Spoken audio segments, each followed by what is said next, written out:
Hello everyone and welcome back once again to the final part of episode number 11.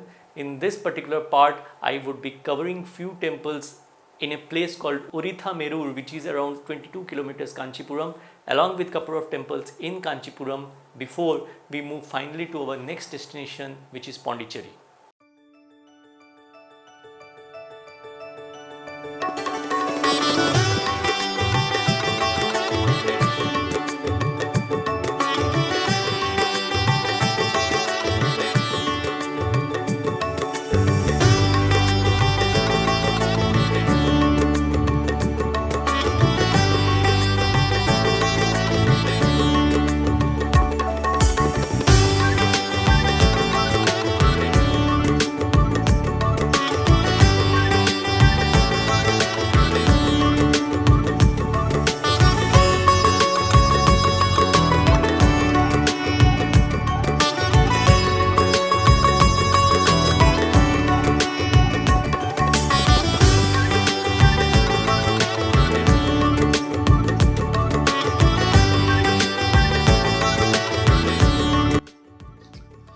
Day number 46 and our first destination, Ulaganda Perumal temple at Kanchipuram.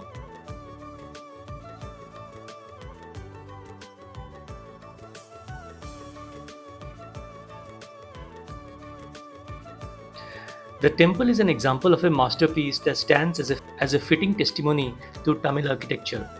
It's a place that will charm you with an ethereal magnetic pull. Considered one among the 108 sacred Divyadesams dedicated to Lord Vishnu, Sri Ulaganda Perumal temple is built in Indo-Dravidian architectural style. Grand pavilions and intricate carvings are what will welcome you to this astounding place of worship. It is believed that the temple was built by Pallavas and later modified many times during the reigns of medieval Cholas, Vijayanagara king and Madurai Nayaks. Based on the inscriptions and locations in the premises, the temple is believed to be the oldest in Kancheepuram. The earliest inscription is from 846 CE during the regime of Nandi Varman III. There is another account that temple is developed further by Rajendra Chola in the early 11th century. The temple has 15 inscriptions from various dynasties like Pallavas, Chola and Sambhuvarayas.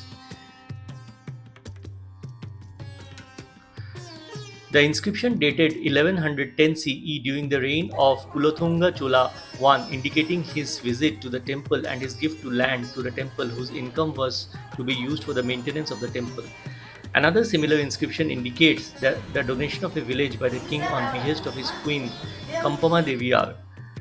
There are inscriptions from later Chola kings like Rajadhiraja Chola and Rajaraja Chola, indicating various records of gifts to temples, along with inscriptions from minor chieftains like Vijaya Ganda Gopala, indicating gifts to a temple. The temple is one of the 108 Divyadesams. According to legend, Vamana, the Brahmin dwarf and one of the 10 avatars of Vishnu, is held to have appeared here to quell the pride of the Asura king Mahabali. As Ulaganda Perumal, he is believed to have appeared before King Mahabali and the Alvars. The Bhagavata Puran describes that Vishnu descended as the Vamana avatar to restore the authority of Indra all over Swarga, and it had been taken by Mahabali, a benevolent Asura king. Bali was the grandson of Prahlada. King Mahabali was generous and engaged in several austerities, winning the praise of the world. With the praise from his courtiers and others, he regarded himself as the most powerful being in the world. Vamana, in the guise of short Brahmin, carrying a wooden umbrella, went to the king to request 3 places of land. Mahabali consented against the warning of his guru Shukracharya. Vamana then revealed his identity and enlarged to gigantic proportions to stride over 3 worlds. He stepped from heaven to earth with the first step, from earth to netherworld with the second. With all the dominions he had effectively under Vamana's strides, King Mahabali, unable to fulfill his promise, offered his head for the third. Vamana then placed his foot upon the humbled monarch, banishing him to the netherworld. Some texts also report that Vamana did not step into the netherworld and instead gave its rule to Mahabali.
Our second destination of the day, Vaikuntha Perumal Temple at Kanchipuram, also known as Thiruparameshwara Vinagaram. Constructed in the Dravidian style architecture, the temple is glorified in Nalayara Divya Prabandham, the early medieval Tamil canon of the Alvar saints from the 6th through the 9th century CE. It is one among the 108 Divya Desams dedicated to God Vishnu, who is worshipped as Vaikuntha Nathan, and his consort, the goddess Lakshmi, as Sri Vaikunthavali.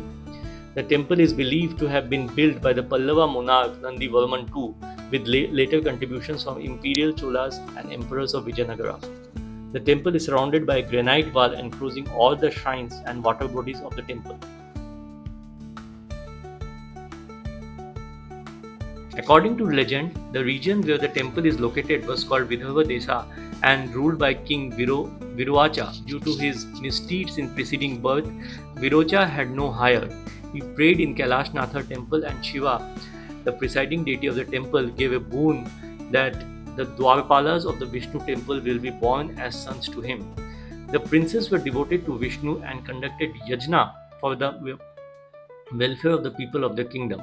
Vishnu was pleased with the worship and appeared as Vaikuntha Natha to the princes. It is believed that in modern times, Vishnu appears to the devotees in the same form as he appeared to the Dwarpalakas, Pallavan and Vilalan. As per another legend, sage Bharadwaja was doing penance at this place and was attracted by a celestial nymph. The sage married her and they both got a son. The sage returned to his penance while the nymph returned to her denizen. Shiva and Vishnu undertook the child under their aegis. At the same time, a Pallava king worshipped Vishnu for the birth of a child. Vishnu gave the child to the king and named him Parameshwara, who went on to become the Pallava king. The place is believed to have been named after the king.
Our third destination of the day, Bala Subramaniam Temple at Urithamerur.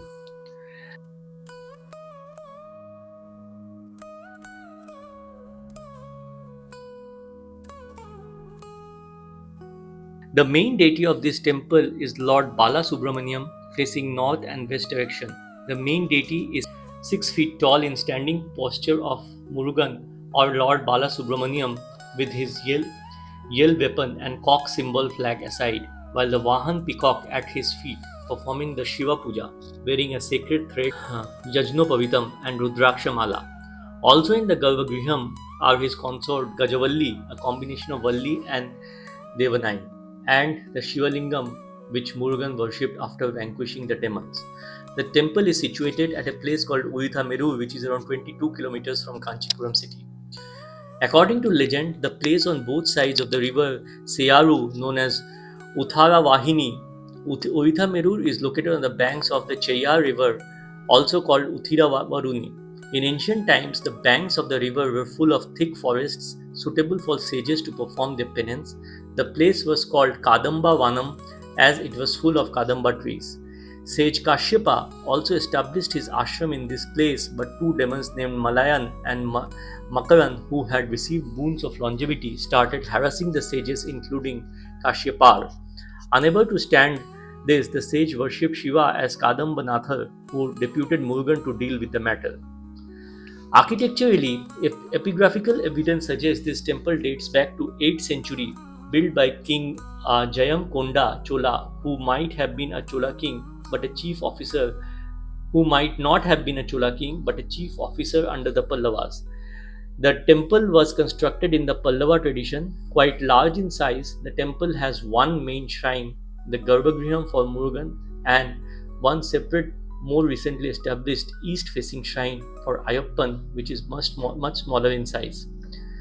Interestingly, next to the Balipitham, where normally the Vahanam of the main deity is seen, is a Murti of the elephant instead of Murugan's peacock.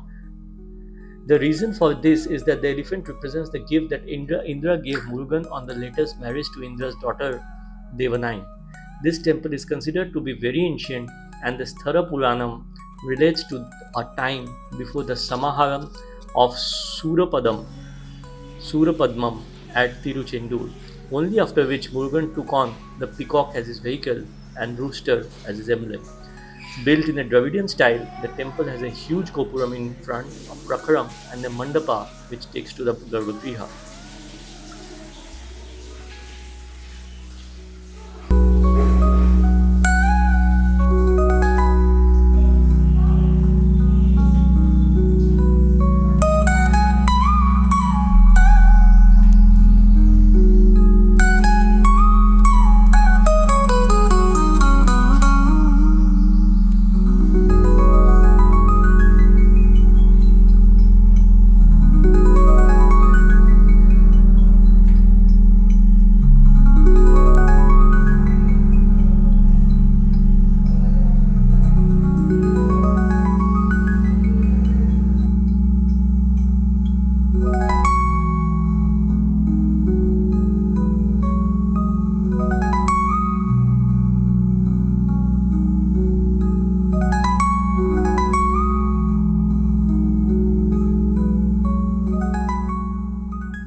After the Bala Subramaniam temple, our next destination was Sundara Perumal temple at Urithamerur.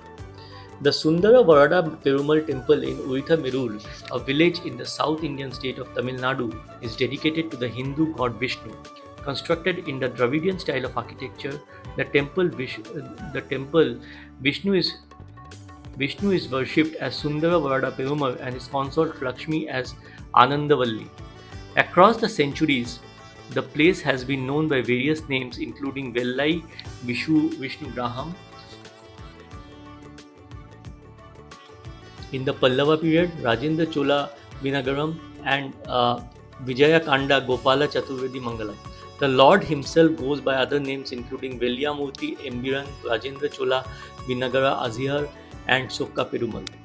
The temple constructed by Nandivarman II in 780 CE was a generous donation by Pallava king to Sri Vaishnavas. Over the centuries, Urithamerur witnessed the reigns of various dynasties including the Pallavas, Cholas, Pandyas, Nayaks and Sambhuvaravars, who all had contributions to the temple along with the Rayas and Vijayanagara kingdom. The temple is believed to have been modelled after Vaikuntha Perumal temple at Kanchipuram. The Garbhagriha houses Sundara Varadar facing east, who was worshipped by Yudhishthira.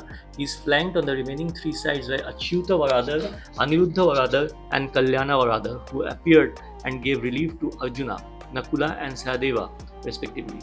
Sundara Varadaraja stood there Nindra Kolam, flanked by his consort Sridevi and Bhudevi. The wonderful sights of Lord Vishnu with other four hands, one holding the conch, the other grasping the chakra, and one hand with Abhaya Hasta Mudra, while the last one touching his thigh.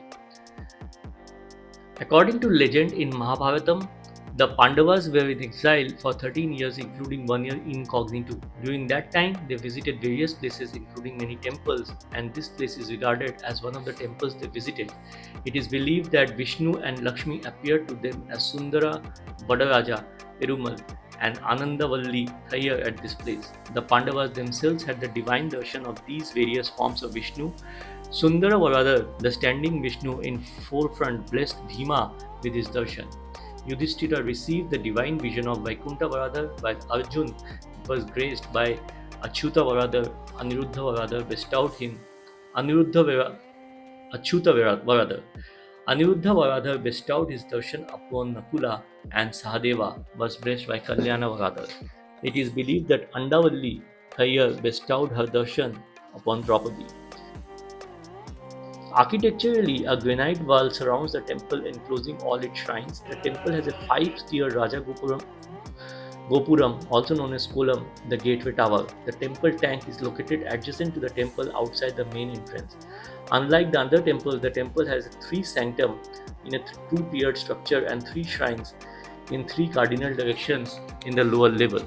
The Raja Gopuram is followed by another smaller Gopuram, Amarandha Kolam, which can be climbed up through the stairs, and the main Gopuram can be viewed.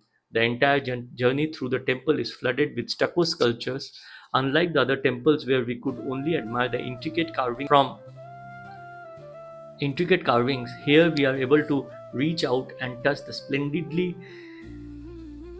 carved stucco images in the smaller Gopuram. There were many smaller sub-shrines dedicated to Krishna, Arjuna, Yoga Narasimha and Lakshmi Varaha. For more details, please refer to my write-up in blogger.com, for which I have shared the link.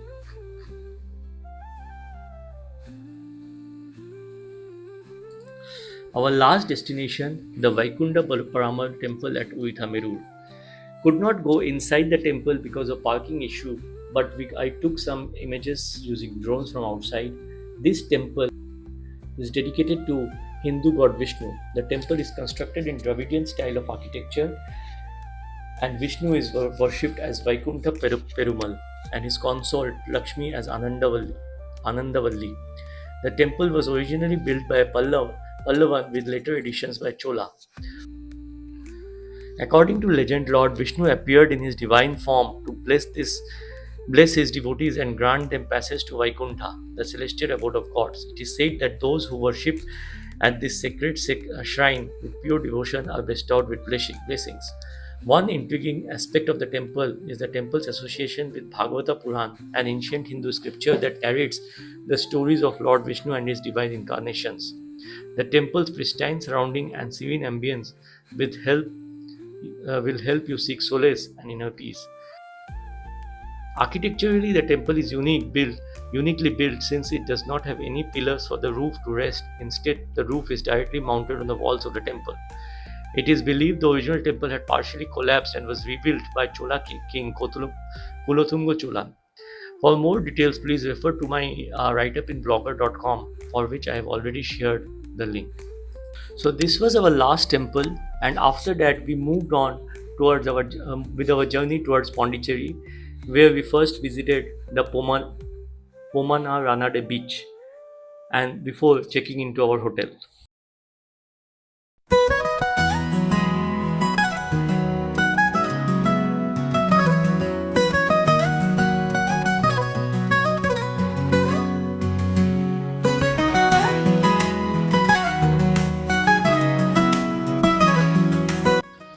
After covering this temple, our last destination was the Pomaranade beach at Pondicherry.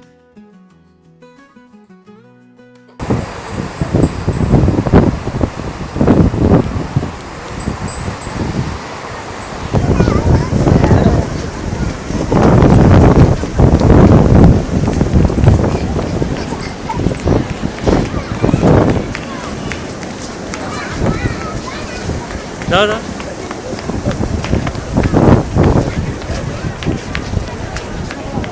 Cha cha cha. Cha cha.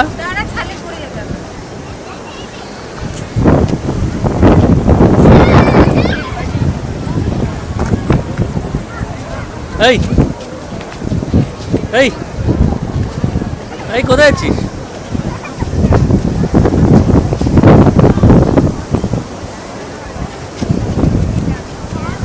বাচ্চাটা দেখ রে।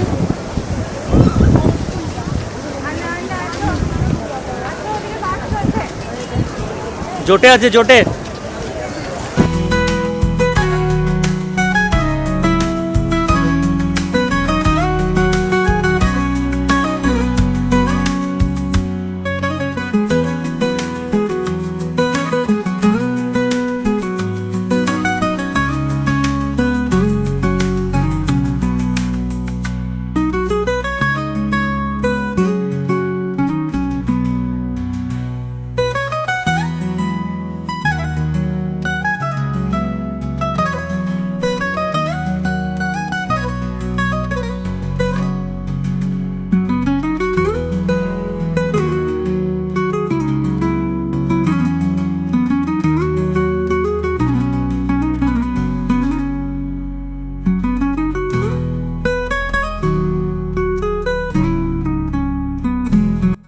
So friends, with this I come to the end of episode number 11.